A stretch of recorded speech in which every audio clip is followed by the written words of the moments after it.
ओम शांति।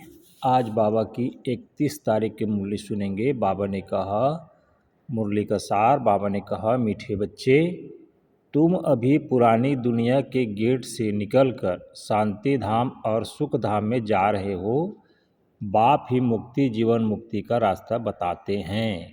प्रश्न: वर्तमान समय सबसे अच्छा कर्म कौन सा है? उत्तर है, सबसे अच्छा कर्म है मनसा वाचा कर्मणा अंधों की लाठी बनना। तुम बच्चों को विचार सागर मंथन करना चाहिए कि ऐसा कौन सा शब्द लिखें जो मनुष्य को घर का ब्रैकेट में मुक्ति का और जीवन मुक्ति का रास्ता मिल जाए। मनुष्य सहज समझ ले कि यहाँ शांति सुख की दुनिया में जाने का रास्ता बताया जाता है। ओम शांति। जादूगर की बत्ती सुना है? अलादीन की बत्ती भी गाया जाता है। अलादीन की बत्ती व जादूगर की बत्ती क्या क्या दिखाई है? बैकुंठ, स्वर्ग, सुखधाम। बत्ती को प्रकाश कहा जाता है। अभी तो अंधियारा है ना, अब यह जो प्रकाश दिखाने के लिए बच्चे प्रदर्शनी मेले करते हैं, इतना खर्चा करते हैं, माथा मारते हैं, पूछते हैं बाबा इनका नाम क्या रखें? यहाँ बॉम्बे को कहते हैं gateway of India. Steamer पहले बॉम्बे में ही आते हैं। दिल्ली में भी इंडिया गेट है। अब अपना यह गेट ऑफ मुक्ति, जीवन मुक्ति, दो गेट्स है ना। हमेशा गेट दो होते हैं, इन और आउट। एक से आना, दूसरे से जाना। यह भी ऐसे है, हम नई दुनिया में आते हैं, फिर पुरानी दुनिया से बाहर निकल अपने घर चले जाते हैं, परंतु वापस आपे ही तो हम जा नहीं सकते, क्योंकि घर को भूल गए हैं। गाइड चाहिए, वह भी हमको मिला है जो रास्ता बताते हैं। बच्चे जानते हैं बाबा हमको मुक्ति, जीवन मुक्ति, शांति धाम और सुख धाम का रास्ता बताते हैं। तो गेट आप शांति धाम सुख धाम लिखें। विचार सागर मंथन करना होता है ना, बहुत ख्यालात चलते हैं। मुक्ति, जीवन मुक्ति किसको कहा जाता है वह भी कोई को पता नहीं। शांति और सुख तो सभी चाहते हैं, शांति भी हो और धन दौलत भी हो, वह तो होता ही है सतयुग में। तो नाम लिख दें गेट ऑफ शांति धाम और सुख धाम, अथवा gate of purity, peace, property. यह तो अच्छे अक्षर हैं, तीनों ही यहाँ नहीं हैं, तो इस पर फिर समझाना भी पड़े। नई दुनिया में यह सब था।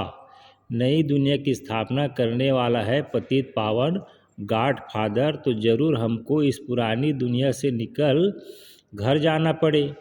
तो यह गेट हुआ ना प्योरिटी, पीस, प्रॉपर्टी का। बाबा को यह नाम अच्छा लगता है।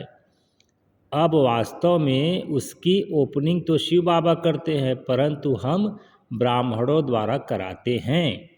दुनिया में ओपनिंग सेरेमनी तो बहुत होती रहती है ना। कोई हॉस्पिटल की करेंगे, कोई यूनिवर्सिटी की करेंगे, यह तो एक ही बार होती है और इस समय ही होती है। इसलिए विचार किया जाता है। बच्चों ने लिखा ब्रह्मा बाबा आकर उद्घाटन करे। बाप दादा दोनों को बुलाए। बाप कहते हैं तुम बाहर कहीं जा नहीं सकते, उद्घाटन करने के लिए जाएं। विवेक नहीं कहता कायदा नहीं, यह तो कोई भी खोल सकते हैं। अखबार में भी पड़ेगा प्रजापिता ब्रह्मा कुमार कुमारियाँ, यह नाम भी बड़ा अच्छा है ना। प्रजापिता तो सबका बाप हो गया, वह कोई कम है क्या? और फिर बाप खुद सेरेमनी कराते हैं। करण करावन हार है ना, बुद्धि में रहना चाहिए ना। हम स्वर्ग की स्थापना कर रहे हैं तो कितना पुरुषार्थ कर श्रीमत पर चलना चाहिए। वर्तमान समय मनसा वाचा कर्मणा, सबसे अच्छा कर्म तो एक ही है, अंधों की लाठी बनना। गाते भी हैं हे प्रभु अंधों की लाठी, सब अंधे अंधे ही अंधे हैं, तो बाप आकर लाठी बनते हैं। ज्ञान का तीसरा नेत्र देते हैं जिससे तुम स्वर्ग में नंबरवार पुरुषार्थ अनुसार जाते हो। नंबरवार तो है ही, यह बहुत बड़ी बेहद की हॉस्पिटल कम यूनिवर्सिटी है। समझाया जाता है आत्माओं का बाप परम पिता परमात्मा पतित पावन है। तुम उस बाप को याद करो, सुख धाम चले जाएंगे। यह है हेल, इनको हेविन नहीं कहेंगे। हेविन में है ही एक धर्म, भारत स्वर्ग था, दूसरा कोई धर्म नहीं था। यह सिर्फ याद करे, यह भी मन मनाभव है। हम स्वर्ग में सारे विश्व के मालिक थे, इतना भी याद नहीं पड़ता। बुद्धि में है हमको बाप मिला है तो वह खुशी रहनी चाहिए, परंतु माया भी कम नहीं है। ऐसे बाप का बनकर फिर भी इतनी खुशी में नहीं रहते हैं, घुटके खाते रहते हैं। माया घड़ी घड़ी बहुत घुटके खिलाती है। शिव बाबा की याद भुला देती है, खुद भी कहते हैं याद ठहरती नहीं है। बाप घुटका खिलाते हैं ज्ञान सागर में, माया फिर घुटका खिलाती है विषय सागर में। बड़ा खुशी से घुटका खाने लग पड़ते हैं। बाप कहते हैं शिव बाबा को याद करो, माया फिर भुला देती है। बाप को याद ही नहीं करते, बाप को जानते ही नहीं। दुख हरता सुख करता तो परमपिता परमात्मा है ना, वह है ही दुख हरने वाला। वह फिर गंगा में जाकर डुबकी लगाते हैं, समझते हैं गंगा पतित पावनी है। सतयुग में गंगा को दुख हरनी पाप कटनी नहीं कहेंगे। साधु संत आदि सब जाकर नदियों के किनारे बैठते हैं, सागर के किनारे क्यों नहीं बैठते हैं? अभी तुम बच्चे सागर के किनारे बैठे हो, ढेर के ढेर बच्चे सागर पास आते हैं, फिर समझते हैं सागर से निकली हुई यह छोटी बड़ी नदियाँ भी है। ब्रह्मपुत्र, सिंध, सरस्वती, यह भी नाम रखे हुए हैं। बाप समझाते हैं बच्चे तुम्हें मनसा वाचा कर्मणा बहुत बहुत ध्यान रखना है। कभी भी तुम्हें क्रोध नहीं आना चाहिए। क्रोध पहले मनसा में आता, फिर वाचा और कर्मणा में भी आ जाता है। यह 3 खिड़कियां हैं, इसलिए बाप समझाते हैं मीठे बच्चे वाचा अधिक नहीं चलाओ, शांत में रहो। वाचा में आए तो कर्मणा में आ जाएंगे। गुस्सा पहले मनसा में आता है, फिर वाचा कर्मणा में आता है। तीनों खिड़कियों से निकलता है, पहले मनसा में आएगा। दुनिया वाले तो एक दो को दुख देते रहते हैं, लड़ते झगड़ते रहते हैं। तुमको तो कोई को भी दुख नहीं देना है, ख्याल भी नहीं आना चाहिए। साइलेंस में रहना बड़ा अच्छा है। तो बाप आकर स्वर्ग का अथवा सुख शांति का गेट बतलाते हैं, बच्चों को ही बतलाते हैं। बच्चों को कहते हैं तुम भी औरों को बतलाओ। प्योरिटी पीस प्रॉपर्टी होती है स्वर्ग में, वहाँ कैसे जाते हैं वह समझना है। यह महाभारत लड़ाई भी है, गेट खोलती है। बाबा का विचार सागर मंथन तो चलता है ना, क्या नाम रखें? सवेरे विचार सागर मंथन करने से मक्खन निकलता है, अच्छी राय निकलती है। तब बाबा कहते हैं सवेरे उठ बाप को याद करो और विचार सागर मंथन करो। क्या नाम रखा जाए? विचार करना चाहिए, कोई का अच्छा विचार भी निकलता है। अब तुम समझते हो पतित को पावन बनाना माना नरकवासी से स्वर्गवासी बनाना। देवताएं पावन हैं, तब तो उनके आगे माथा टेकते हैं। तुम अभी किसको माथा नहीं टेक सकते हो, कायदा नहीं, बाकी युक्ति से चलना होता है।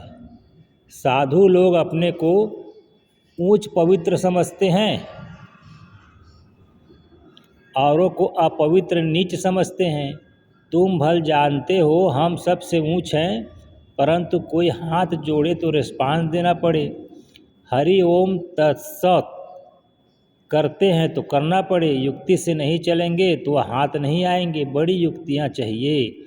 जब मौत सिर पर आता है तो सभी भगवान का नाम लेते हैं। आजकल इत्तेफाक तो बहुत होते रहेंगे, आहिस्ते आहिस्ते आग फैलती है। आग शुरू होगी विलायत से, फिर आहिस्ते आहिस्ते सारे दुनिया जल जाएगी, पिछाड़ी में तुम बच्चे ही रह जाएंगे।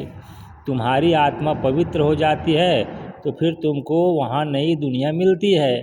दुनिया का नया नोट तुम बच्चों को मिलता है। तुम राज्य करते हो। अलादीन की बत्ती भी मशहूर है ना। नोट ऐसा करने से कारून का खजाना मिल जाता है भी बरोबर। तुम जानते हो अल्लाह अव्वल दिन झट इशारे से साक्षात्कार कराते हैं। सिर्फ तुम शिव बाबा को याद करो तो सब साक्षात्कार हो जाएंगे। नवधा भक्ति से भी साक्षात्कार होता है ना। यहाँ तुमको एम ऑब्जेक्ट का साक्षात्कार तो होता ही है। फिर तुम बाबा को स्वर्ग को बहुत याद करेंगे, घड़ी घड़ी देखते रहेंगे। जो बाबा की याद में और ज्ञान में मस्त होंगे वही अंत की सभी सीन सीनरी देख सकेंगे। बड़ी मंजिल है। अपने को आत्मा समझ। बाप को याद करना मासी का घर नहीं है, बहुत मेहनत है। याद ही मुख्य है। जैसे बाबा दिव्य दृष्टि दाता हैं तो स्वयं अपने लिए दिव्य दृष्टि दाता बन जाएंगे। जैसे भक्ति मार्ग में तीव्र वेग से याद करते हैं तो साक्षात्कार होता है। अपनी मेहनत से जैसे दिव्य दृष्टिदाता बन जाते हैं। तुम भी याद की मेहनत में रहेंगे तो बहुत खुशी में रहेंगे और साक्षात्कार होते रहेंगे। यह सारी दुनिया भूल जाए, मन मनाभा हो जाए, बाकी क्या चाहिए। योग बल से फिर तुम अपना शरीर छोड़ देते हो। भक्ति में भी मेहनत होती है, इसमें भी मेहनत चाहिए। मेहनत का रास्ता बाबा बहुत फर्स्ट क्लास बताते हैं। अपने को आत्मा समझने से फिर देह का भान नहीं रहेगा। जैसे बाप समान बन जाएंगे, साक्षात्कार करते रहेंगे, खुशी भी बहुत रहेगी। रिजल्ट साड़ी पिछाड़ी की गाई हुई है। अपने नाम रूप से भी न्यारा होना है तो फिर दूसरों के नाम रूप को याद करने से क्या हालत होगी। नॉलेज तो बहुत सहज है। प्राचीन भारत का योग जो है जादू उसमें है। बाबा ने समझाया है ब्रह्म ज्ञानी भी ऐसे शरीर छोड़ते हैं। हम आत्मा हैं, परमात्मा में लीन होना है। लीन कोई होते नहीं हैं, है ब्रह्म ज्ञानी। बाबा ने देखा है बैठे बैठे शरीर छोड़ देते हैं। वायुमंडल बड़ा शांत रहता है, सन्नाटा हो जाता है। सन्नाटा भी उनको भासेगा जो ज्ञान मार्ग में होंगे, शांत में रहने वाले होंगे। बाकी कई बच्चे तो अभी बेबियां हैं, घड़ी घड़ी गिर पड़ते हैं। इसमें बहुत बहुत गुप्त मेहनत है। भक्ति मार्ग की मेहनत प्रत्यक्ष होती है। माला फेरो, कोठी में बैठ भक्ति करो। यहाँ तो चलते फिरते तुम याद में रहते हो। कोई को पता न पड़ सके कि यह रजाई ले रहे हैं। योग से ही सारा हिसाब किताब चुकतू करना है, ज्ञान से थोड़ी चुकतू होता है। हिसाब किताब चुकतू होगा याद से। कर्म भोग याद से चुकतू होगा, यह है गुप्त। बाबा सब कुछ गुप्त सिखलाते हैं। अच्छा जी, बाबा ने फिर कहा, मीठे मीठे सिकिलद बच्चों प्रति माता पिता बाप दादा का याद प्यार और गुड मॉर्निंग। रूहानी बाप की रूहानी बच्चों को नमस्ते। और हम रूहानी बच्चों का भी रूहानी माता पिता बाप दादा को याद प्यार गुड मॉर्निंग, नमस्ते बाबा नमस्ते। आज के लिए धारणा के लिए मुख्य सार है। बाबा ने कहा, पहला, मनसा वाचा कर्मणा, कभी भी क्रोध नहीं करना है। इन तीनों खिड़कियों पर बहुत ध्यान रखना है। वाचा अधिक नहीं चलाना है। एक दो को दुख नहीं देना है। दूसरा पॉइंट है, ज्ञान और योग में मस्त रह अंतिम सीन सीनरी देखनी है। अपने व दूसरों के नाम रूप को भूल मैं आत्मा हूँ, इस स्मृति से देह भान को समाप्त करना है। फिर बाबा ने आज वरदान दिया, स्नेह के बाण द्वारा स्नेह में घायल करने वाले स्नेह और प्राप्ति संपन्न लवलीन आत्मा भव। जैसे लौकिक रीति से कोई किसके स्नेह में लवलीन होता है तो चेहरे से, नयनों से, वाणी से अनुभव होता है कि यह लवलीन है, आशिक है। ऐसे जब स्टेज पर जाते हो तो जितना अपने अंदर बाप का स्नेह इमर्ज होगा उतना ही स्नेह का बाण औरों को भी स्नेह में घायल कर देगा। भाषण की लिंक सोचना, पॉइंट दोहराना यह स्वरूप नहीं हो। स्नेह और प्राप्ति संपन्न स्वरूप लवलीन स्वरूप हो, अथॉरिटी होकर बोलने से उसका प्रभाव पड़ता है। आज का स्लोगन, संपूर्णता द्वारा समाप्ति के समय को समीप लाओ। संपूर्णता द्वारा समाप्ति के समय को समीप लाओ।